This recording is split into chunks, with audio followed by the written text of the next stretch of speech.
Hey everybody, James here with Kingdom Living Without Limits. And actually, I just want to follow up. I did a video last week on dealing with chaff in our life, brokenness in our life. And if you missed that, I encourage you to go back and listen to that. It's just a 15-minute video. But I just kind of, as this thing's been unfolding in my life and my family, and Rachel's not doing this video with me right now, but just things that God's been speaking to us and doing in our lives over the past few months and bringing us back to first love in areas of our lives. And again, what does first love look like? It's been kind of a theme over the past year in our lives. And I think what that means looks different to everybody. But it's definitely something I believe that God is speaking to the church and doing in the church right now, stirring up that just simplicity. And I talked in the last video about the separating of the chaff from the wheat and the threshing floor, and the story of David at the threshing floor of Onan, and how there's a separation and how chaff is works, and how the wheat is the pure gospel of grace. And a couple of nights ago, I was just in our kitchen. I was on my own. I was just praying in tongues, and I was listening to Romans chapter 4, 5, 6, 7, and 8. And I do that a bit. I just pray in tongues while I'm actually listening. The past few months, actually, I haven't really been reading the word. I've been finding it more challenging to read. I've just been wanting to listen to it. So I just took some time, and I was just praying in tongues because it helps tune me into the Spirit, because that's what tongues does. It's the heart of it's connecting with the Spirit and utterances that we don't understand. And so often we've talked about this in some of our previous videos, how praying in tongues is so powerful. And yet really, because we focus so much on the flesh and on doing and works and the reality of our world in today's culture, we don't always focus on the supernatural, that we're supernatural beings. And tongues is a way that we connect to that which is supernatural. So I was praying in tongues, and I was listening to Romans 4, 5, 6, 7, and 8. And on the third time that I had it playing, and then I went back and listened to it again, and then I went back and listened to it again. It was on that third time, actually, in Romans chapter 4, verse 16, I just felt like the Spirit really spoke to me. Actually, maybe I'll start at verse 13 to just kind of connect it in, but it says, "For the promise that he would be," talking to Abraham, "that he would be heir of the world was not to Abraham or to his seed through the law, but through the righteousness of faith. For if those who are of law are heirs, faith is made void and the promise of no effect, because the law brings about wrath. For where there is no law, there is no transgression." And the whole chapter is really about Abraham received the promises by faith, not by works. And I mean, we've talked a lot about in some of these broadcasts about faith, and we make a huge emphasis on faith because it's powerful, actually, that we receive we receive the promises of God through faith. But actually, it was verse 16 really stood out to me. So this is Romans 4:16. "Therefore, it is of faith that it might be according to grace." And this is what struck me. "Therefore, it is of faith that it might be according to grace." And we focus a lot on faith, or we can. There's a lot of people in the church who don't. They focus on works. They focus on action. I mean, there's a lot of things. But actually, the point of faith is not faith. And we could get absorbed in faith to where it becomes this thing that we're trying to do to get God. It becomes a work within itself. But it says it's of faith that it might be according to grace.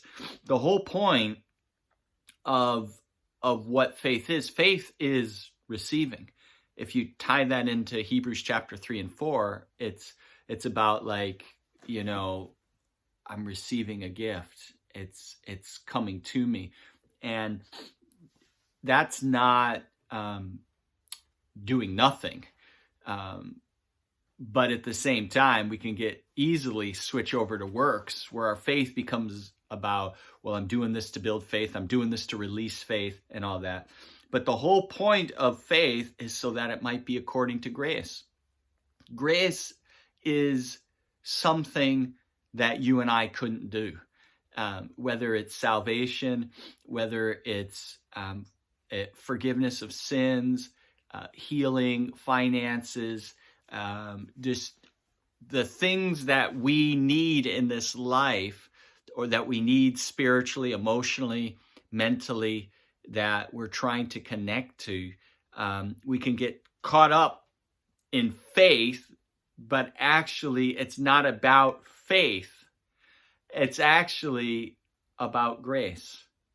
Therefore, it is a faith that it might be according to grace. And so, again, whatever you might be going through, you could get caught up in faith. How do I develop faith? I have the faith of Christ in me. We've talked about that. How do I release that? How do I develop that? How do I get rid of unbelief?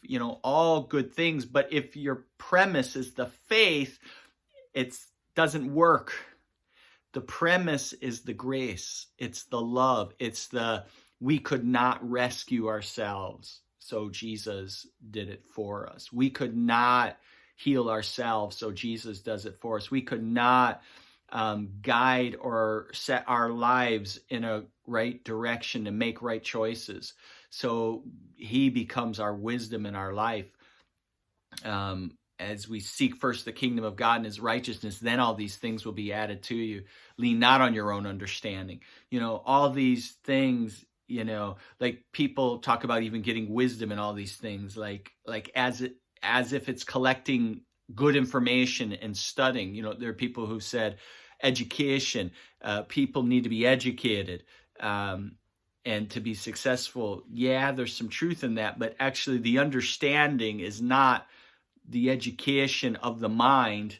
It's actually the understanding of the heart. It's the heart connecting into revelation knowledge is what the scripture's talking about. Above all, you're getting understanding. The word understanding is also the word heart. That's why it says in Ephesians, in the prayer, Ephesians 1, open up the eyes of my heart, some translation, and some translations open up the eyes of my understanding. They're actually interchangeable. And your heart is where your belief system is, your conscience is, where it's at work. And so it's in that deep place where there is that place where we renew our mind. And it's really important because the battlefield's in the mind. If your heart is not transformed and changed and convinced, then it's hard to win the victory in the mind. And so, yes, we need to renew our minds. That's part of the development and the releasing of that which is already inside of us of faith. But we got to understand that actually it's grace. It's not because of us. It's not by what we do. It's not by our abilities. It's not by our abilities to speak the right thing, to do the right thing, to imagine the right thing, to act in the right way. It's based upon what Jesus has done for us. And that's the chaff. That's the chaff in our life. That's the works. Anything in us that tries to base anything on ourselves, wow, look at what I've done. Well, anything that you've done, first of all, you've been able to do because God's given you the grace to do it. And anything that you've been able to do, anybody else could do that taps into that grace as well. I mean, I understand we have different talents and things like that, but we get this system of justification and value that's just totally the world system. And that's what's coming down. That's what God is saying. Christ, the book of Revelation, we talked about that in the last broadcast. It's Christ in the center of his church. If you read the 7 churches, it's about Jesus is in the center of the candlesticks. And so honor and glory to Jesus, because what I have, what I'm able to do, what I'm able to accomplish, do I have a part? I do have a part. But the part that I play is activating grace, allowing it to work in my life. And how do I do that? Well, I do that by revelation knowledge of who he is and his grace. And I do it by taking a posture of receiving instead of doing. and then I allow the doing to flow out of that. It's just a natural overflow. I learn to live and rest, and I fellowship, and I have intimacy and relationship, and I connect in that way, and I get to know him and spend time with him. That's the motivation for the spiritual disciplines and the things that I do. And so it's not legalism to say, well, I'm not going to really watch this, or I'm not going to listen to music that is, or watch movies, or consume myself with the news. You know, some people look and go, that's legalism, but actually a heart that's passionate for God.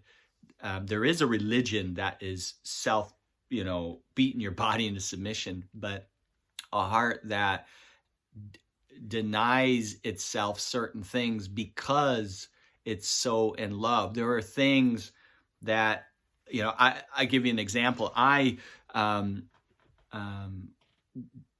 was really into music, and did a lot of worship leading in Bible college, and did worship leading afterwards. I always had a heart for music and wanted to go that route.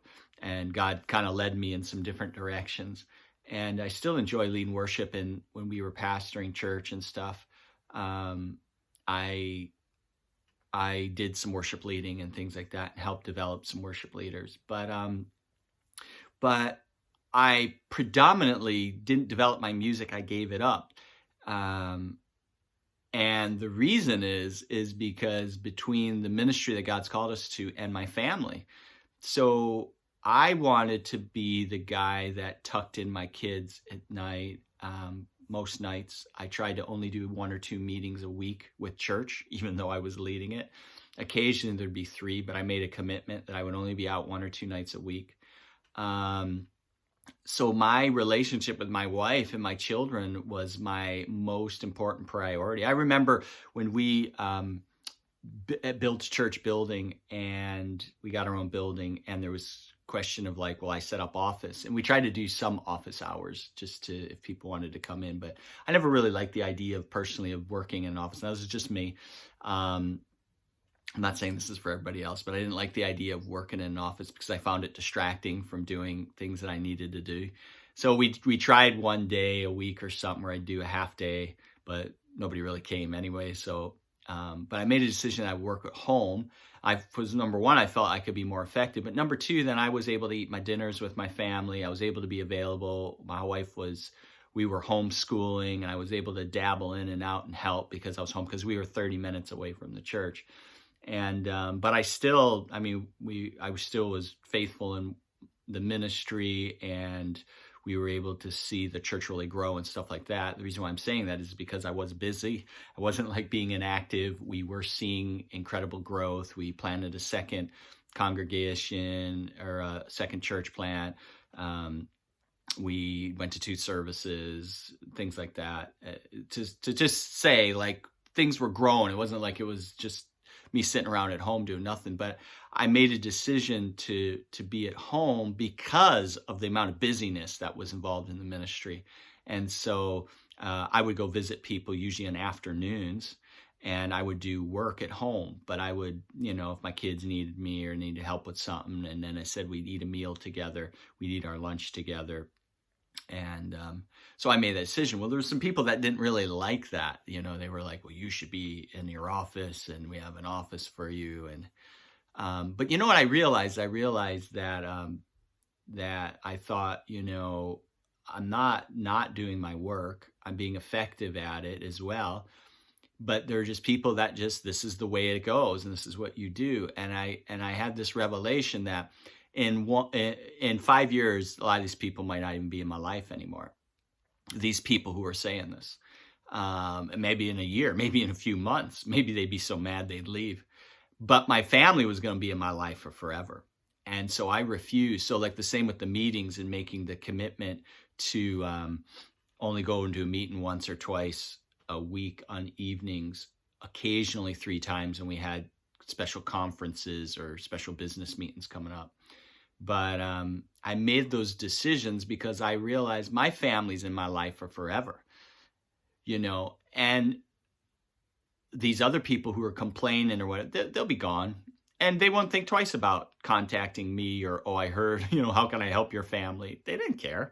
They just were actually predominantly consumed with themselves and what they felt their needs were. And so I took a stand against that. Why did I do that?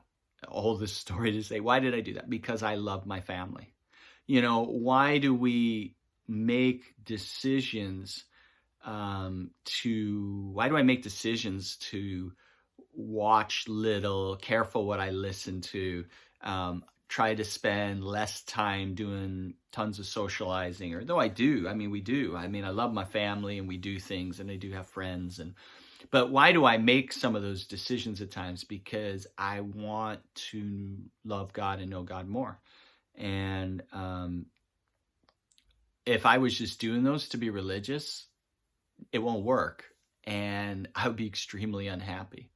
And as I said, I have fun and we go out and do things and we do watch things and things like that. But we've talked about some of the changes we've made in our lives over the past couple of years of simplifying our lives.